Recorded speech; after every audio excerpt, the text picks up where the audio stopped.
Que Dieu bénisse son serviteur, notre Père, le pasteur Yaoboni et son adjoint, pasteur Diolo, qui donne cette opportunité pour que nous puissions partager ce thème que le président des hommes et son bureau ont initié, non seulement à l'attention des hommes, mais à l'attention de toute l'Église. Merci au serviteur qui épaule notre Père. Merci au conseil également qui nous appuie dans cet élan. Merci au peuple de Dieu qui m'accueille ce matin. C'est une opportunité, ce n'était pas prévu, mais Dieu en a décidé ainsi. Que la gloire lui revienne. Bien-aimé, effectivement, le jeudi, le 30, un thème nous a été donné, plusieurs thèmes. Et ce jour-là, c'est notre groupe qui a pu exposer. Et ce que je vais dire, c'est le travail de recherche de 3 personnes. Je vais nommer ici le frère Lago et Charles.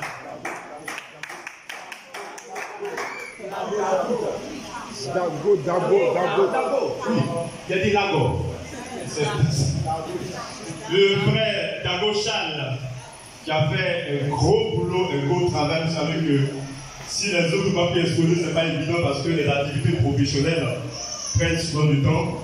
Et là aussi, notre frère, Christ, Christ, voilà, Anoma. Et nous allons donc pas donner tout ce que nous avons donné parce que nous avons eu 3 heures, 2 heures pour le faire. Mais nous allons essayer de donner l'essentiel. Alléluia. Amen. Et le thème qui nous a été soumis est l'homme à la ressemblance de Christ, étude comparative. Alléluia. Vous savez que cette année, la vision de l'Église, c'est une Église à la ressemblance de Christ. Et dans la recherche, la méditation qui ont précédé ce thème, j'ai compris quelque chose. Et ce thème-là vient en réalité et en vérité pour nous placer là où Dieu veut que nous soyons. Parce qu'aujourd'hui, l'Église, de manière générale, est en train de rater son but. Et il est important que nous puissions revenir sur le chemin véritable. Alléluia. Et nous allons comprendre l'importance de ce thème. Pourquoi ce thème est important? Pourquoi cette vision est cruciale pour la vie du chrétien que nous sommes? Lorsque nous parcourons la Bible, nous comprenons que l'homme, en Genèse 2, avait été créé donc à la ressemblance de Dieu, à l'image de Dieu. Adam a été créé et Dieu a mis en lui quelque chose qui vient de la part de Dieu. Dieu a mis en lui une empreinte divine qui le démarque des autres créations. Alléluia. Parce que Dieu a créé plusieurs choses. Et au 6e jour, Dieu crée l'homme. Et il dit, faisons l'homme à notre image et à notre ressemblance. Alléluia. Amen. Quand il a créé les animaux, il a créé le chimpanzé qui, de façon anatomique et même dans la morphologie, est proche de nous. Alléluia. Mais Dieu n'a pas créé le chimpanzé à son image et à sa ressemblance. Alléluia. Ni les arbres. Malheureusement, des parents adorent ces choses-là, les arbres. J'ai mon grand frère, il est docteur en agronomie. Mais aujourd'hui, il fait la promotion de la religion de nos parents. Il dit que Dieu a sacralisé la création. Et nous devons sacraliser toute la créature. Ça veut dire qu'il y a l'esprit dans les bois, dans les eaux. Donc il faut les adorer, il faut les considérer. Et ces choses sont au même titre que l'homme. Non. Dieu crée l'homme à son image. Mais après cette création, l'homme va chuter. Et l'homme va commencer à développer des caractères, des attitudes qui sont en réalité contraires à la volonté originelle de Dieu. Alléluia. L'homme, quand nous parlons la Bible, en Jérémie 17, 9 déjà, Dieu dit le cœur est tortueux par-dessus tout et il est méchant. Qui peut le connaître? L'homme a la conscience corrompue. L'homme a un cœur en réalité qui est méchant. Cet homme qui a perdu la présence de Dieu, cet homme qui a quitté la présence de Dieu et qui a chuté, va commencer à développer des caractères, des comportements, des attitudes qui sont contraires à ce que Dieu est. Et je vais lire un verset qui m'a choqué quand même.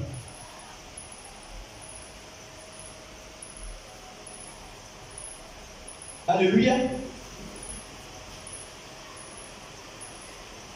Excusez-moi les yeux là.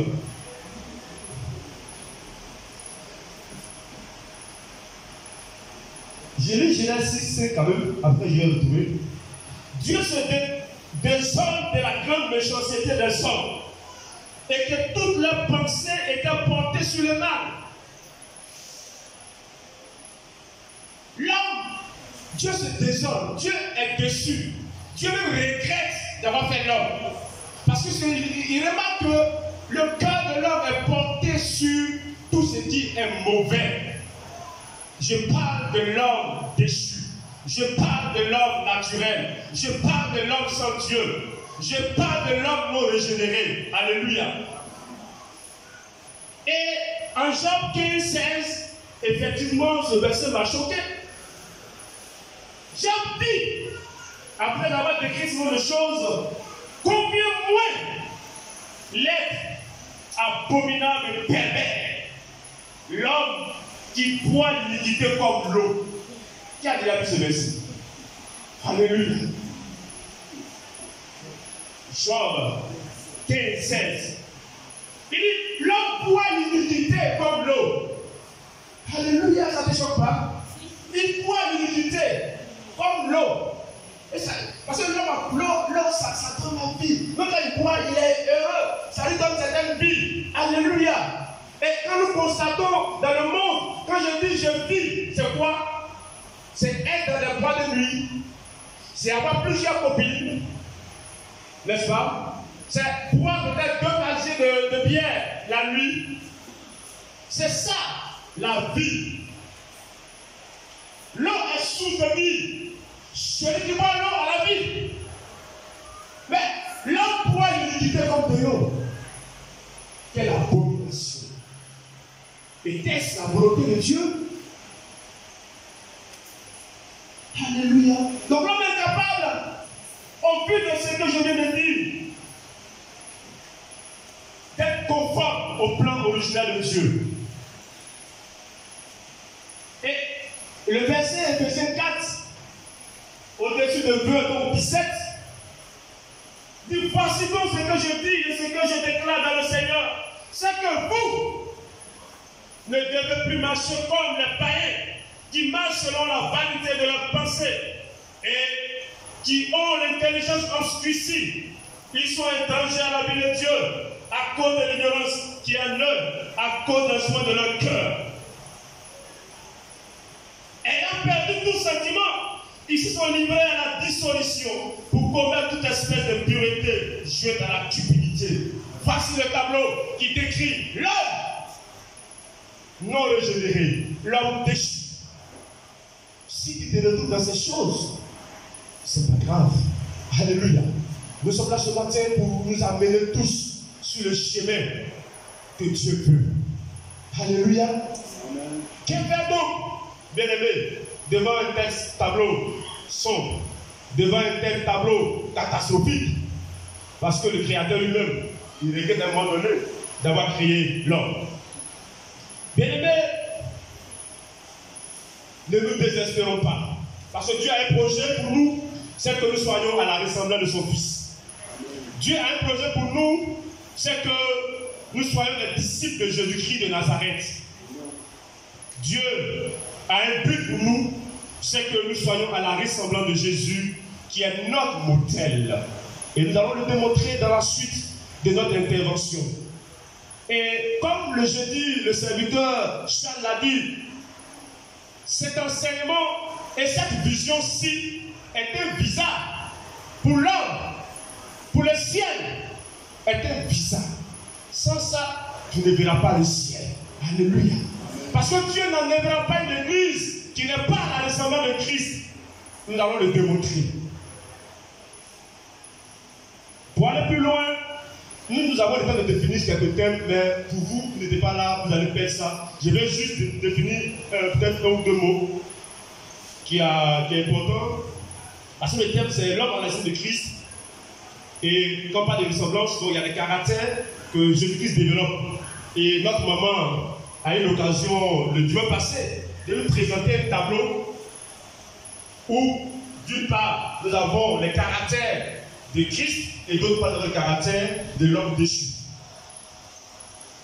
Et nous voyons qu'en général, il y a ce qu'on appelle la dissemblance. Ce n'est pas un gros mot, c'est le contraire de ressemblance. C'est quand tu ne ressembles pas à Jésus, là, tu es dissemblant à Jésus. Alléluia. Donc, il faut retenir ce gros mot-là. Il faut dire à ton frère. Alléluia. Amen. Tu es dissemblant, la dissemblance. Or, nous recherchons la ressemblance à Christ. Et c'est le mot caractère que je dis simplement, ce qui distingue une personne des autres à l'égard des mœurs de l'âme. Et j'avais insisté pour dire qu'en réalité, il y a plusieurs types de caractères. Et nous pouvons identifier 9. Je ne vais pas m'étendre dessus parce que ce n'est pas forcément le but. Il y a le caractère professionnel. C'est-à-dire qu'au bureau, il y a des attitudes que nous développons qui ne sont pas les mêmes caractères que nous développons certainement à la maison. Alléluia. Au bureau, tu ne peux pas commander si tu n'es pas chef.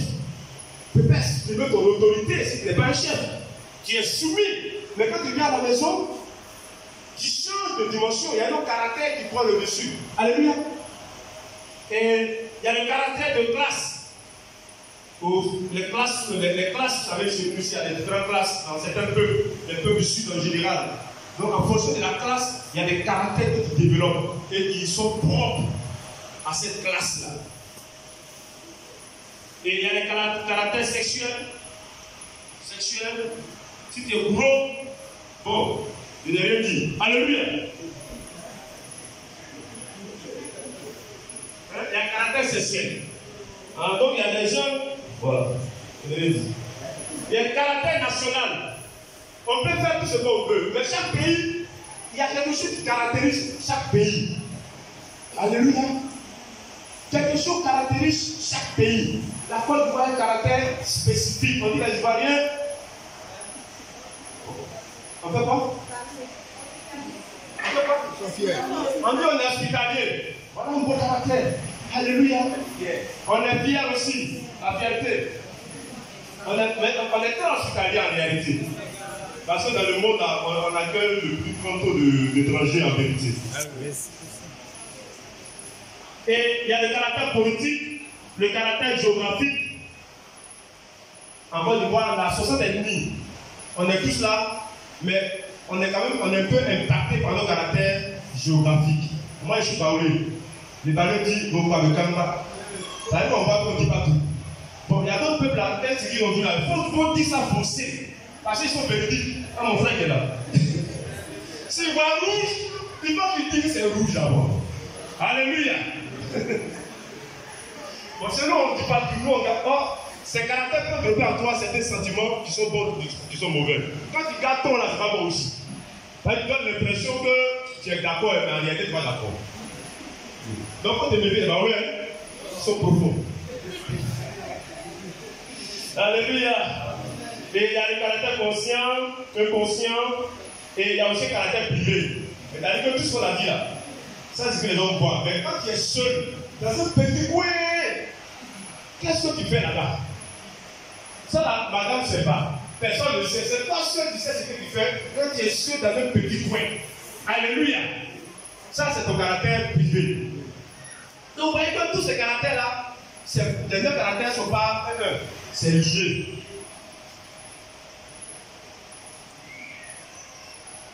Et il y a d'autres termes, on ne va pas les définir, juste ça, pour que vous compreniez que ce terme de l'emploi est un terme très très important. Bien aimé, nous allons continuer et nous allons maintenant vous montrer ce que nous avons appelé le fondement biblique de l'appel à la ressemblance à Christ. Parce que le chrétien, c'est vrai, on a cru. Christ est ressuscité. Il a payé le prix pour nous. Il nous a sauvés. Nous sommes sauvés. Et puis on fait quoi? Alléluia. C'est comme un enfant. L'enfant est né. Et puis quoi? Il y a une suite. Pourquoi Christ nous a sauvés? Pourquoi il a fallu que le Fils de Dieu descende pour venir s'humilier, renoncer à la gloire qu'il avait auprès du Père, pour venir nous racheter par son sang précieux? Pourquoi? Dieu a un plan, en réalité. Alléluia. En réalité, Dieu veut que son peuple devienne semblable à Christ. Oui, la ressemblance à Christ est la volonté parfaite de Dieu. Et pour n'avoir pas compris cela aujourd'hui, l'Église manque de repères et l'Église se perd. Alléluia. Qui est ton modèle, l'Église? Qui suis-tu? Tu marches dans quel chemin? Qui t'inspire? Église, EPM. Homme, EPM. Femme et jeune d'EPM. Qui est ton modèle? L'Église attend de manquer son but.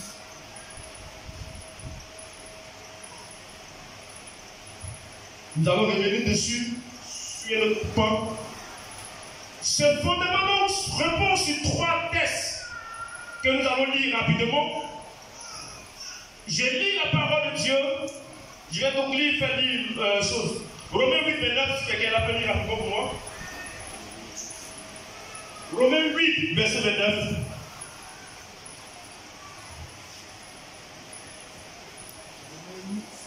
Verset 29. Car ceux qu'il a connus d'avance, il les a aussi prédestinés à être semblables à l'image de son Fils, afin que son Fils fût le premier-né entre plusieurs frères. Romains 8, 29.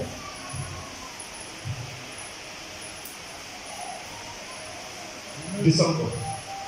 C'est ça? Oui. Et ceux qu'il a prédestinés, il les a aussi appelés, et ceux qu'il a appelés, il les a aussi justifiés, et ceux qu'il a justifiés, il les a aussi glorifiés. Alléluia. Bien-aimé, le verset que l'on lit nous présente comme Dieu a prédestiné l'homme à être semblable à son Fils. Alléluia. Ceux qu'il a prédestinés, ceux qu'il a connus d'avance, dans sa volonté, c'est que nous soyons semblables à son Fils par notre personne. Alléluia. Non. Pas semblable à moi. Alléluia. Et puis donc, dans sa préscience, avant de créer toutes choses, il fait l'homme à l'image de son Fils. sa volonté éternelle est que l'homme soit à l'image de son Fils. Alléluia. Avant que tu ne viennes au monde, la pensée de Dieu est que tu sois à l'image de Dieu, de Jésus. Que tu sois à la ressemblance de Jésus et non pas à la dissemblance. Alléluia. Donc dans ce point, nous voyons que avant que tu naisses, Dieu a bien pensé ça. Maintenant que tu es né, qu'est-ce qui va se passer? Parce que Dieu a pensé et l'homme a chuté. Et quand l'homme a chuté, Dieu envoie un plan de restauration pour que nous soyons à l'image de Jésus-Christ de Nazareth. Pour que le plan initial de Dieu puisse son accomplissement. Alléluia. La ressemblance à Christ est donc le but de la prédestination éternelle de Dieu. Le but de la prédestination éternelle de Dieu, c'est que nous soyons semblables à son Fils. Et le deuxième texte que nous lisons, que je vais lire rapidement, 2 Corinthiens 3, verset 18. 2 Corinthiens 3, verset 18. Et nous tous, qui le visage découvert, contemplons comme dans un miroir la gloire du Seigneur. Nous sommes transformés en son image dans une gloire dont l'éclat ne cesse de grandir. C'est là l'œuvre du Seigneur, c'est-à-dire de l'Esprit. Bien, dans ce verset, nous comprenons un point qui est essentiel, c'est que dans le premier verset, Dieu prédestine l'homme à sa ressemblance. Mais ici, c'est du français. Il dit, nous sommes transformés. Alléluia. Nous sommes transformés en son image. C'est quel temps ça? Monsieur l'expert, monsieur le philosophe. Présent. Dieu a pensé et maintenant nous sommes transformés à l'image de Jésus. Alléluia. Et Dieu a accompli cela à la croix pour nous. Quand Dieu était étranger, séparé de Dieu, Dieu nous a réconciliés. Il a fait de nous ses enfants par son sang précieux. Pour que nous soyons des concitoyens des saints. Alléluia. Nous sommes devenus son ouvrage. Car nous avons été créés en Jésus-Christ de Nazareth. Amen. La pensée de Dieu se transformer en une réalisation parfaite. Alléluia. Et le troisième niveau, nous allons voir en 1 Jean 3, 2. Je voudrais juste rappeler que cette transformation n'est pas le fait d'un homme, mais c'est l'œuvre de l'Esprit. C'est-à-dire le Saint-Esprit qui produit cette transformation pour que nous soyons à l'image de son Fils. Et cela nous amène au verset suivant, 1 Jean 3, 2. 1 Jean 3, 2. Mes chers amis, dès à présent, nous sommes enfants de Dieu. Et ce que nous serons n'a pas encore été manifesté. Mais lorsque cela sera manifesté, nous serons semblables comme lui, parce que nous le verrons tel qu'il est. Alléluia. Voilà trois temps. Le futur, le présent. Mais nous serons, on appelle la française futur. Donc, il y a la ressemblance maintenant, mais nous devons aller jusqu'à avoir la ressemblance de Christ tel qu'il est, dans sa personne, dans son identité. Alléluia. Et cette identité n'est pas encore révélée à nos yeux, parce que personne ne sait comment il est en réalité. Lorsqu'il a été glorifié et qu'il est monté au ciel, ce n'est pas le même Jésus qu'on a connu sur la terre. Alléluia. Ce n'est pas le même Jésus. Car quand il monte au ciel, la Bible dit qu'il est assis à la droite de Dieu le Père. Alléluia. Et la Bible révèle qu'il est le véritable, il est le Dieu tout-puissant, béni éternellement. On ne peut pas le voir comme nous voulons, parce qu'il est Dieu, il est l'image de Dieu. Il est le miroir, le reflet de Dieu. Alléluia. Bien-aimés, voyez-vous ces choses, ces trois perspectives, le passé, le présent, l'avenir, indiquent la même direction. Il y a le but éternel de Dieu. Nous avons été prédestinés à être semblables à Dieu. Il y a le but historique de Dieu. Nous avons été changés, transformés par l'Esprit. Et il y a la fin ultime que Dieu attend de façon, ce que nous appelons l'eschatologie. Les choses à venir, la fin des temps. Lorsque ce temps viendra, nous serons semblables à lui. Souvenez-vous de l'enlèvement. Nous serons glorifiés et nous serons avec lui dans les airs. Tu veux y être aussi, peuple et bien. Tu veux être aussi, frère homme. Alléluia. Tu veux être aussi, ma soeur, Dorcas. Si tu veux y être, il faut que tu sois dans le plan de Dieu, à la ressemblance de Christ. Alléluia. Bien-aimé, juste faire rappeler que la marche avec le Seigneur nous montre que Dieu nous a aimés. Et c'est une relation d'amour. La Bible dit que Dieu prouve son amour envers nous. Il donne son Fils. Quand nous étions encore pécheurs, il vient, il meurt à notre place. Isaïe 53 dit, chacun marchait sur son chemin, comme des brebis errants. Chacun allait à gauche, à droite. Mais il n'y avait point de solution. Qui va nous sauver? Qui va nous délivrer? Qui va restaurer là pour que nous soyons dans le plan originel de Dieu, dans le plan éternel de Dieu?